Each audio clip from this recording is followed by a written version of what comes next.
Okay, it's been a while since we updated the Axeman Anderson out here.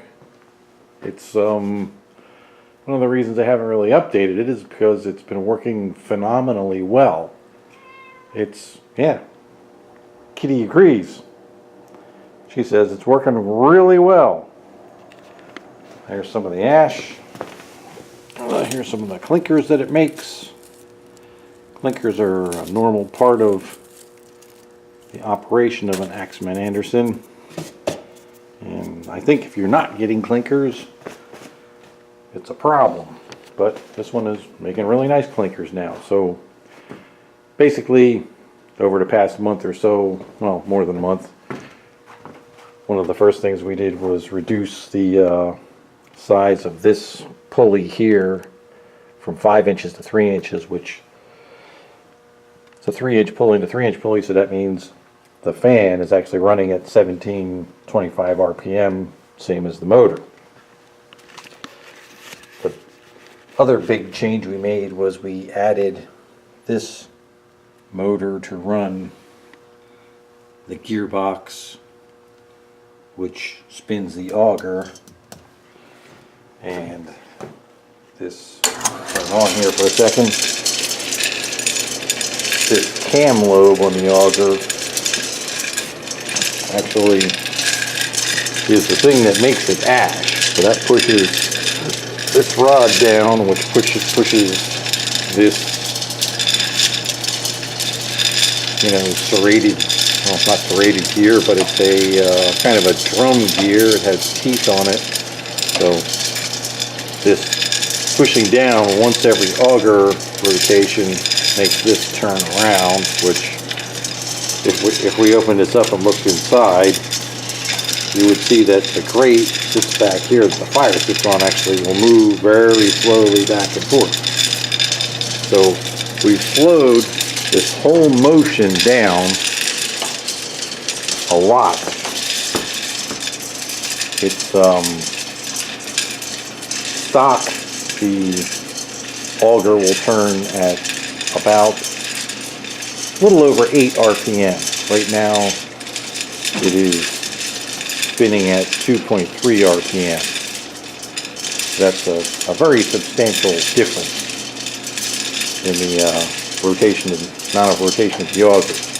That allows us to have this ashing action happen much slower. So right now, it ashes so slowly. By the way, the ashing is also the feed rate, because the way this works is the auger just pushes coal up in the transfer head where it sits in the feed tube and waits to fall into the fire. The only way it can fall into the fire is if the ashing grate slices off some ash from the bottom and allows space in there for the coal to fall into. The auger itself is hollow in the middle, so when there's no coal falling in, the transfer head fills up and the coal that doesn't go into it just falls into the hole and falls back down the auger.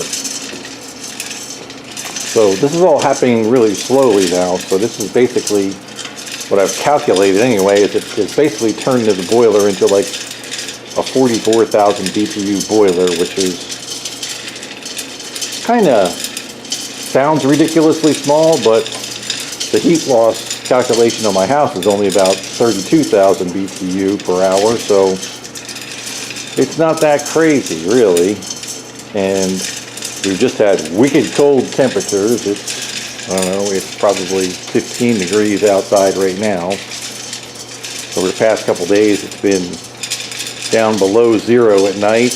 One night it was really windy, and it's actually running a lot per day, which I think an Axeman Anderson actually likes. They seem to be more efficient the more you run them, the bigger load you put it on. So I think what we've discovered here is instead of increasing the load, we can actually decrease the output of this boiler and just make it run hard, which seems to be the key to success here, because right now, even in the really cold days, it's running for maybe 12 hours a day, and it's actually the calculated feed rate is 5 pounds per hour, which also sounds really crazy low, but the weight of the ash that comes out of it actually kind of backs up that very low feed rate. It might be slightly more than 5 pounds per hour,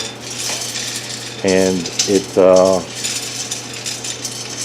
is only burning, you know, on a mild day, maybe 40 pounds in the winter, and on a very heavy day like the night it was windy and below zero, it burned about 60 pounds over that day, which is probably less than half of what I am used to burning during those temperatures. So, I mean, I didn't do this on purpose. I was really just trying to get the ash to come out right. But it looks like I've stumbled onto a pretty interesting way to make one of these things very, very miserly on fuel, even more so than they normally are.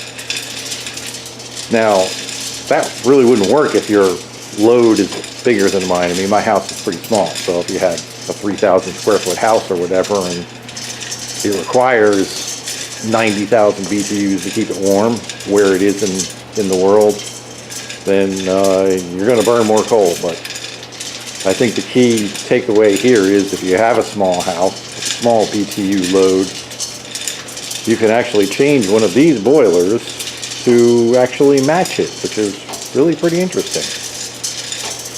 I've had other boilers out here and they've all burned more coal. I've had boilers in my basement and they've burned more coal. So this is pretty amazing to me.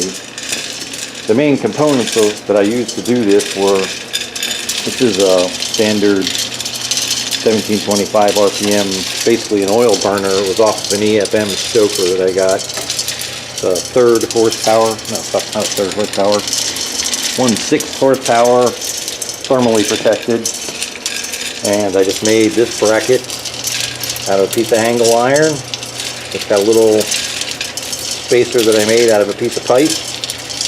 2.5 inch quarter 20 bolt, and it ties right into one of the bearing bolts underneath.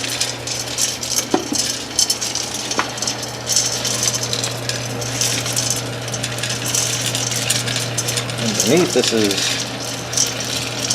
another bracket that's just 1 inch angle iron. And it has a hole for the bottom of the oil burner motor, so 1.5 inch quarter 20 bolt. And at that end, there's 2 holes that just use the existing bolts on the front part of the gearbox. And that's it. The wiring is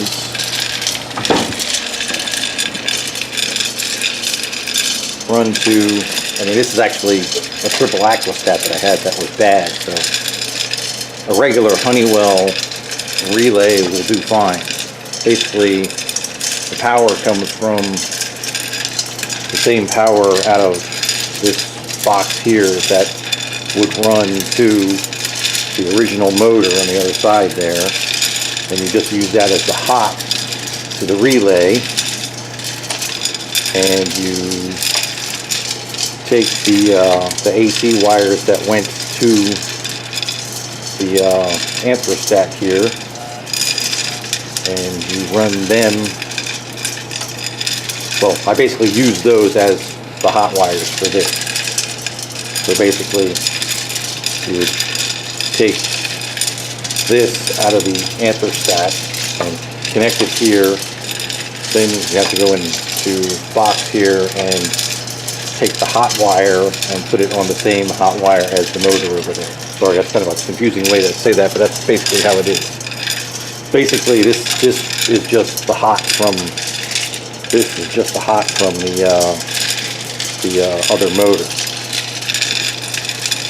and the other side, the output of the relay, 120 volt out, just goes to this motor. This is just thermostat wires here. So now your anthrostat basically just acts as a thermostat and turns its relay on or off, which either turns on the motor or turns it off. That's pretty much it. I also put a switch on here so you can kill the auger. A lot of times when you're building the fire, sometimes you don't want the auger to run. You don't want it to ash, so you just shut the switch off. And that's pretty much it. It just runs really, for my house and my heating load, it runs really nice like this. It's pretty amazing how different this is than any other boiler I've had. Get 4 days out of an ash pan in the coldest weather in the winter, which is also pretty amazing. And that's about it. I got no complaints about it. That's basically how you do it. Currently what I'm running is, I'm basically running